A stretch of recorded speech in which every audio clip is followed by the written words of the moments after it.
Aquí y Ahora Producciones presenta Hablemos de Salud. 26 años al servicio de la medicina preventiva. Producción y conducción, Ana María Forte. Columnista, el doctor Mariano Favaloro. Locución y presentaciones, Oscar Di Profio.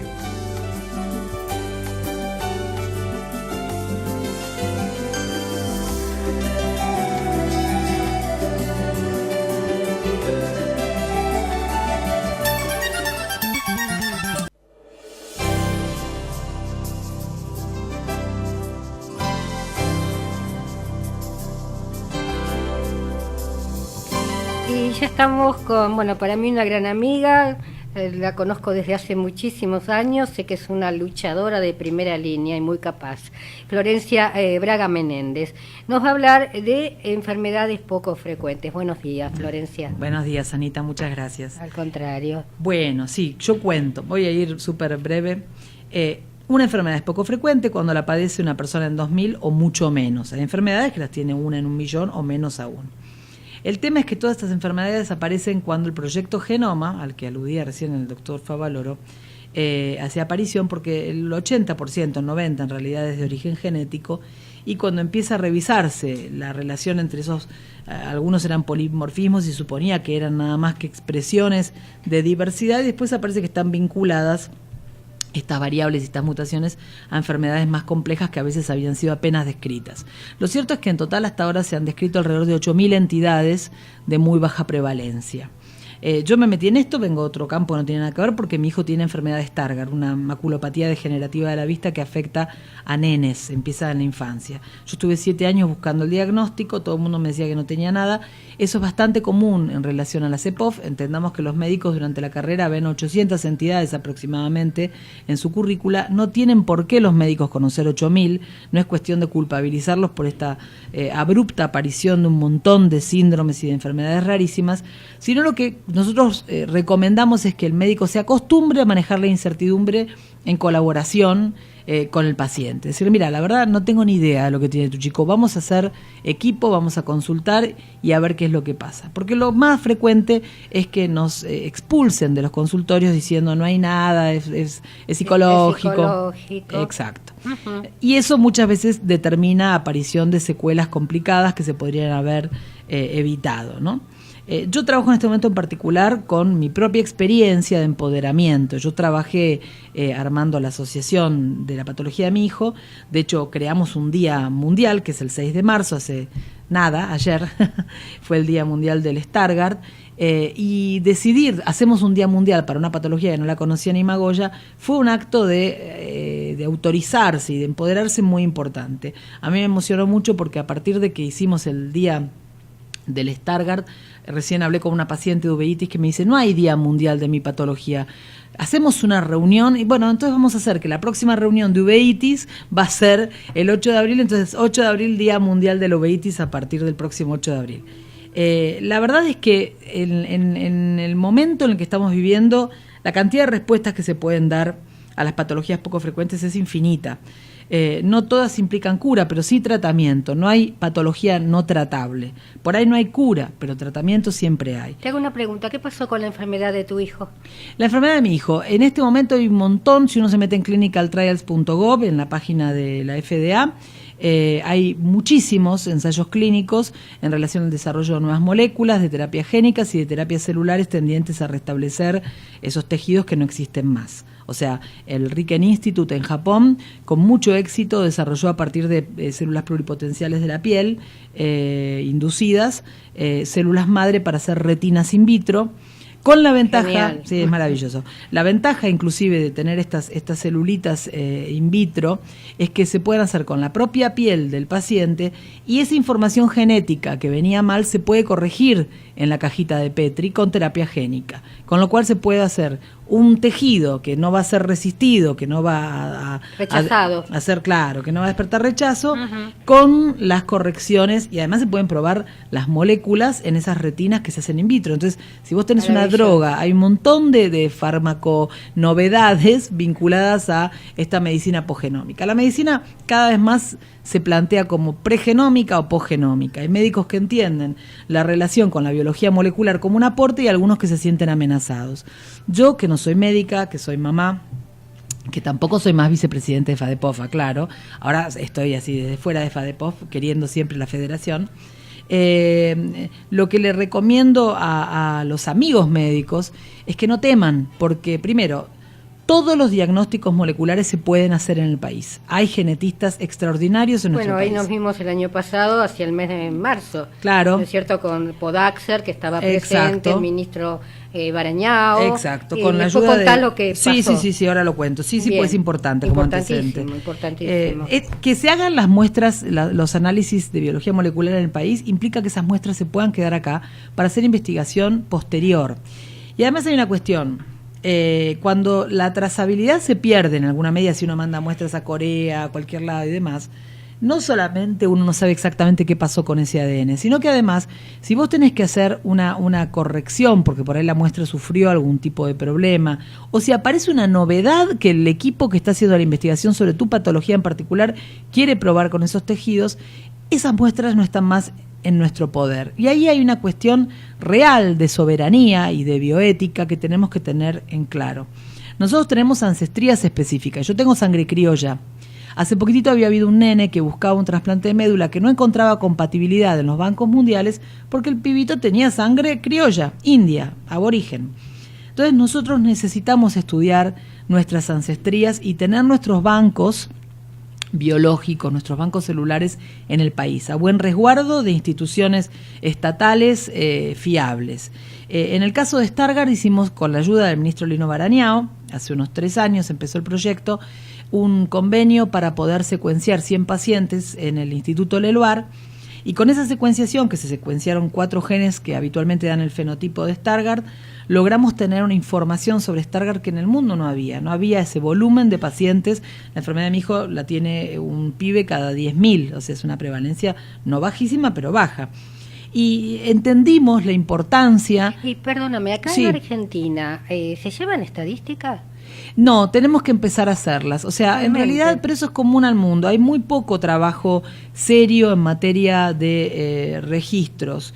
Y la epidemiología reclama que cumplamos con la ley. La ley de enfermedades poco frecuentes, la 26689, ya está reglamentada y exige, determina muy claramente que se tienen que denunciar las patologías a registros.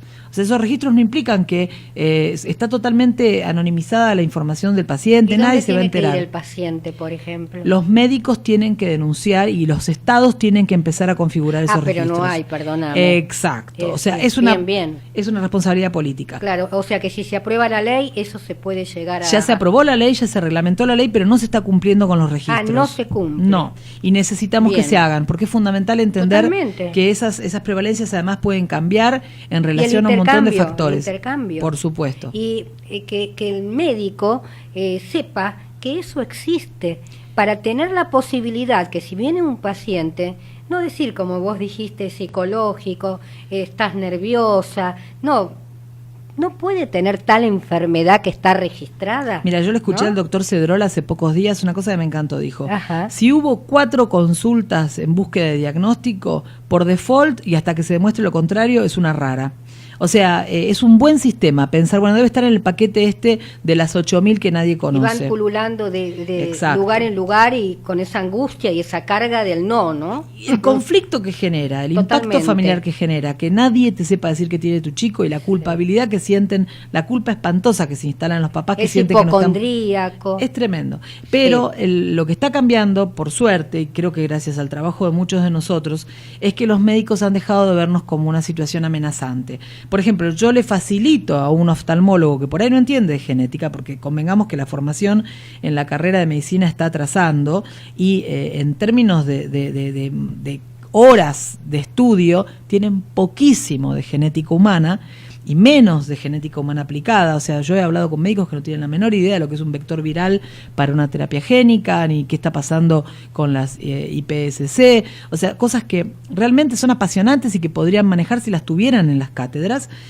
Nosotros somos facilitadores. Yo no soy médica, yo no compito en nada, pero yo le digo a un médico, te consigo el consejo genético, un especialista que hace consejo genético que va a interpretar esa secuenciación para que vos tengas una información única a la hora de poder medicar, por ejemplo, un cáncer con precisión. Y Florencia, por ejemplo, actualmente o en estos Sí. últimos 5 o 10 años, ¿se dan más casos de, por ejemplo, enfermedades poco frecuentes? Y en la medida en que avanza la información y que nosotros trabajamos de manera más coordinada, evidentemente empiezan a aparecer, muchas de las nuestras están subdiagnosticadas y las prevalencias van cambiando. Pero además de eso también hay cuestiones epigenéticas, o sea, ambientales, que inciden. Por ejemplo, donde hay poblaciones que son muy endogámicas, aparece un florecimiento de patologías genéticas impresionantes. Y Argentina es un crisol de razas. Sí, tenemos informaciones raritas nuestras y propias. Ajá. La verdad es que lo que nosotros querríamos sería que se instalara el derecho al diagnóstico de precisión, al diagnóstico molecular y a la medicina de precisión aplicada en la cabeza de médicos, pacientes y también de los prestadores, que entiendan que esto ahorra dinero a la larga, que no es tan caro como se imaginan, que es muchísimo mejor la respuesta si nosotros viabilizamos cuanto antes la posibilidad de acercarnos con precisión a ese diagnóstico. Claro, yo algunas veces le temo cuando escucho, y no estoy en contra de los médicos, al contrario, porque hace 27 años que estoy junto a ellos y sé cómo trabajan, pero cuando escucho que la mamá va a un consultorio y le dice, el chiquito tiene una desviación de columna, una escoliosis de origen idiopática. Entonces la mamá va repitiendo por todos lados lo que tiene el hijo, y si vos Sí. le preguntás, no sabe qué quiere decir. Sí. Y bueno, porque ni lo sabe el médico. Entonces es más fácil decir, miren, no sabemos de dónde viene y se le Claro. puso idiopática.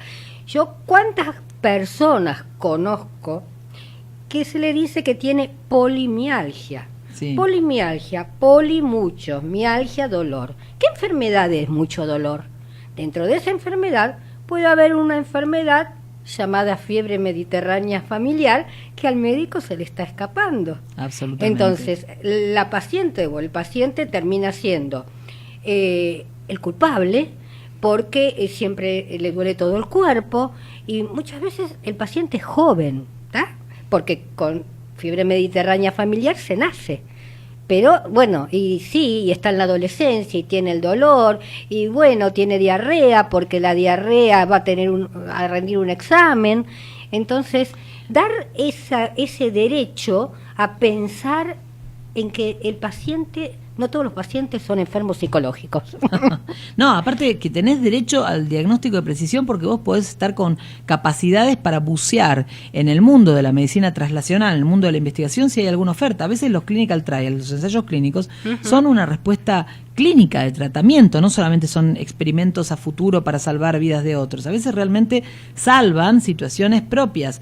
Lo que vos estabas planteando recién a mí me trae a un tema tremendo, que es que muchas veces el médico lo que hace, mucho más que acercar el diagnóstico, es plantearle el nombre de la discapacidad que tiene esa persona. Entonces le dicen a alguien, es baja visión.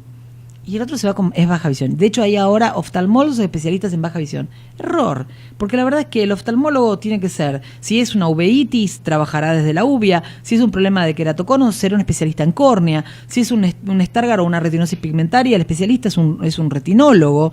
O sea, en realidad de eso debería quedarle a los optómetras ese lugar, que tiene que ver con buscar la mejor ayuda óptica. Pero cuando se dice especialista en baja visión, se está hablando de la discapacidad y no de la patología. ¿Por qué esto es súper importante? Hay mucha gente a la que no se le dijo nunca lo que tenía. Y hoy, por ejemplo, la maurosis congénita de Leber vinculada al gen RPE65, a la mutación del RPE65, tiene tratamiento, un tratamiento que sale este año en fase 4 a la venta. Lo desarrollaron en Spark, en la Universidad de Filadelfia. Hay un nene que se llama Cory, que tenía 8 años, era ciego de nacimiento, prácticamente ciego, y con esta terapia génica, con un vector viral, le contaminaron con el gen correcto la retina y el chico ve. está en internet, está en el Congreso ARBO, que es el más serio de oftalmología del mundo. Estamos buscando chicos con esta patología. Encontramos 3 pibes en Río Cuarto, en Córdoba, 3 hermanitos que tienen la mutación en el RPE65. Esos chicos van a poder volver a ver. Entonces, por favor, a un montón de gente que siga, que no sabe de qué se trata, pregunten de qué se trata mi ceguera. Porque por ahí tienen nistagmus, que es que se les mueve el ojito para el costado, y no saben que esa ceguera hoy tiene tratamiento. Ni Bien. que hablar de la polineuropatia melodética familiar, que si vos la secuencias a tiempo y la encontrás a tiempo, le salvás la vida, y con 6 meses de retraso en el diagnóstico, esa persona puede estar liquidada. Perfecto, Florencia, más que clara. Esto da para un programa completo, vos lo sabés y lo Cuando vamos a quieras. organizar, para que la gente pueda venir a contar, ¿no es cierto? Si tiene algún problema o si Sí. ya está diagnosticado para ayudar a otros. Y bueno, lo dijo también el Papa, ¿no? Hay que tratar de ayudar a todas esas personas que van pululando de lugar en lugar, de hospital en hospital, y no tiene su diagnóstico. En un desgaste atroz. Que nada tiene que ver con, digamos, el ser, si es indigente, si tiene un poder adquisitivo alto. Todos estamos a la par. Así Ahora, que en pobreza, yo te comprometo, sí. Perdón, en situación de pobreza, el escenario de una persona con difícil diagnóstico es de una crueldad imposible de imaginar. Cuando le dicen a un chico, vos no tenés nada, y el chico no puede seguir su escolaridad a los 6, 7 años porque tiene una patología que le provoca baja visión, no es lo mismo en un lugar de clase media donde al pibe lo van a llevar a hacer rehabilitación, le van a comprar las lupas, que la condena terrible que es que le digan, estás mintiendo a un nenito Bien, pobre. o sea que tenemos que luchar para eso. Sabes que vos soy una Una fiel, genia. una fiel a tu lado. Un amor. Y hace años que me dedico realmente a llamar a la gente, Sí. a expresar sus patologías, y el año pasado yo me descubrí fiebre mediterránea familiar. Entonces, Que te la descubriste sola, sí. como suele pasarnos. Yo a la muchos de descubrí, nosotros. el doctor Mariano Favaloro, le dije una mañana, Mariano creo haber descubierto, ¿no? Lo molesté un domingo, la enfermedad, yo escuché que se sonrió y le dije, creo que tengo tal cosa, fiebre mediterránea familiar. Me dijo, en un par de horas llamame. De ahí fui al Garrahan, me sacaron el ADN, 4 meses y me enteré. Está describiendo la escena perfecta de cooperación Totalmente. asociativa entre médico-paciente. Totalmente, Alguien creyó que no en se mí, asusta. Sí, no me dijo pudieron hablar. que de pronto era psicológico. Claro, claro. Bien, Muchas gracias. vamos a terminar la nota y te comprometo para un programa y muchas charlas más, ¿está? Muchas gracias. El objetivo de Hablemos de Salud es brindarles a través de una calificada información los conocimientos necesarios para la prevención de enfermedades mediante la promoción de la salud.